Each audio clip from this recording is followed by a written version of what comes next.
Study Himachal की HRTC conductor series में आपका बेहद स्वागत है।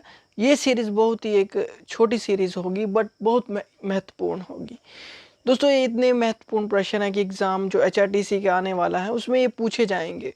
बहुत महत्वपूर्ण है। एक बार अपने अपने आप को एनालाइज कीजिए, आपको कितने प्रश्न इनमें से आते हैं।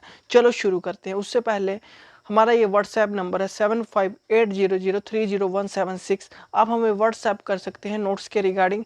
हमारी ऑफिशियल वेबसाइट लॉन्च हो चुकी है जहाँ पे आप डेली क्विजेज लगा सकते हैं, नहीं तो आपको डिस्क्रिप्शन में लिंक मिलेगा क्विजेज का, आप डेली क्विजेज लगाएं। पहला प्रश्न है, निम्नलिखित में से किस भारतीय ने तीनों गोलमेज सम्मेलनों में भाग लिया? वो थे दोस्तों डॉक्टर अंबेडकर जी ने लिया था, सभी गोलमेज सम्मेलनों में भाग लिया था। जो डॉक्टर अंबेडकर ने 3 गोलमेज सम्मेलनों में भाग लिया था। गांधी जी ने केवल दूसरी गोलमेज सम्मेलन में कांग्रेस की तरफ से भाग लिया था। वेरी इंपॉर्टेंट आता था आपको, आता कितने प्रश्न आपके ठीक हुए तो मेरे को नीचे क्वेश्चन में कमेंट बॉक्स में जरूर बताना। दूसरा प्रश्न है, अंतर्राष्ट्रीय योग दिवस 2020 की थीम क्या है? वो है B, yoga for health, yoga at home. ठीक है, क्या है? क्लाइमेट चेंजेस नहीं है, वो है yoga for health, yoga at home. अंतर्राष्ट्रीय योग दिवस की जो थीम है yoga for health, yoga at home, ये अंतर्राष्ट्रीय योग दिवस 2020 की थीम रही है। सीआरपीएफ की स्थापना दिवस निम्नलिखित में से किस दिन मनाया जाता है? सीआरपीएफ की जो स्थापना दिवस है वो 27 जुलाई को मनाया जाता है। सेंट्रल रिजर्व पुलिस फोर्स की बात कर रहे हैं। जो सीआरपीएफ है उसको 27 जुलाई 1939 को अंग्रेजों के अधीन क्राउन प्रतिनिधि पुलिस के रूप में स्थापित किया गया था। क्राउन प्रतिनिधि पुलिस के रूप में इसे फिर 1949 में सरदार वल्लभ भाई पटेल के नेतृत्व में केंद्रीय रिजर्व पुलिस बल के रूप में बदल दिया गया। भारत में 27 जुलाई 2020 को, कब? 27 जुलाई 2020 को 82वां, ठीक है, 82वां सीआरपीएफ स्थापना दिवस मनाया गया। आंतरिक सुरक्षा के लिए केंद्रीय रिजर्व पुलिस बल सीआरपीएफ भारतीय संघ का प्रमुख केंद्रीय पुलिस बल है। यह सबसे पुराना केंद्रीय अर्धसैनिक पुलिस बल भी है। अगला है, वर्ल्ड हेपेटाइटिस दिवस निम्नलिखित में से कब मनाया जाता है? बहुत महत्वपूर्ण प्रश्न है, डी, 28 जुलाई को मनाया जाता है। अगला प्रश्न देखते हैं, भारत में यूरोपीय संघ के साथ वैज्ञानिक सहयोग समझौता को कितने साल के नवीनीकरण करने की घोषणा की गई है?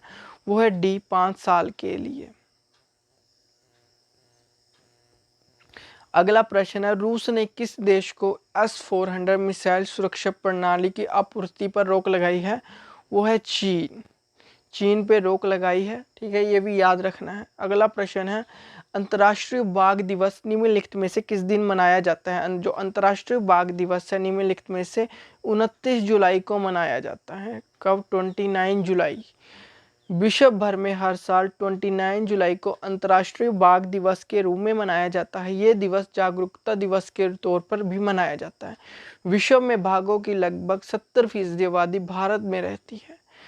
देश में 2967 बाघ हैं, जबकि दुनिया भर में केवल 3900 बाघ ही बचे हैं। केंद्रीय मंत्री प्रकाश जावड़ेकर के अनुसार देश में 30,000 हाथी, 3,000 एक सींग वाले गैंडे और 500 से ज़्यादा शेर भी हैं।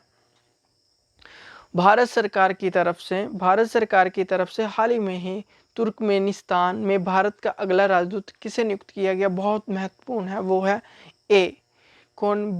बिधु पी नायर जी को किया गया। बहुत महत्वपूर्ण प्रश्न है एचआरटीसी कंडक्टर के रिगार्डिंग, ठीक है। जो भारत सरकार द्वारा बिधु पी नायर को तुर्कमेनिस्तान में भारत का अगला राजदूत नियुक्त किया गया है। वे वर्तमान में विदेश मंत्रालय में निदेशक के रूप में कार्यरत हैं। वे 2002 बैच के विदेश सेवा अधिकारी भी रहे हैं। नबार्ड ने अपने 39वें स्थापना दिवस पर पहली बार निम्नलिखित में से किसका आयोजन किया? वो है डिजिटल चौपाल का आयोजन किया। किसका? डिजिटल चौपाल का।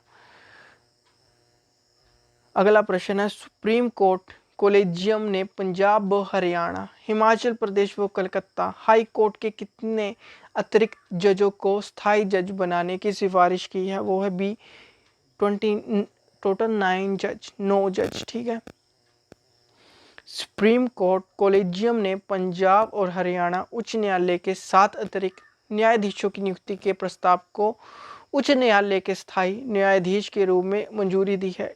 इस न्यायाधीशों में जस्टिस है वो Manjari Nehru Kaul, justice Harsimran Singh Sethi, justice Arun Monga, justice Manoj Bajaj, justice Lalit Batra, justice Arun Kumar त्यागचगी और जस्टिस हरनरेश सिंह गिल शामिल है। आपको इतना याद नहीं रखना है, आपको सिर्फ टोटल याद रखने है, वो है 9।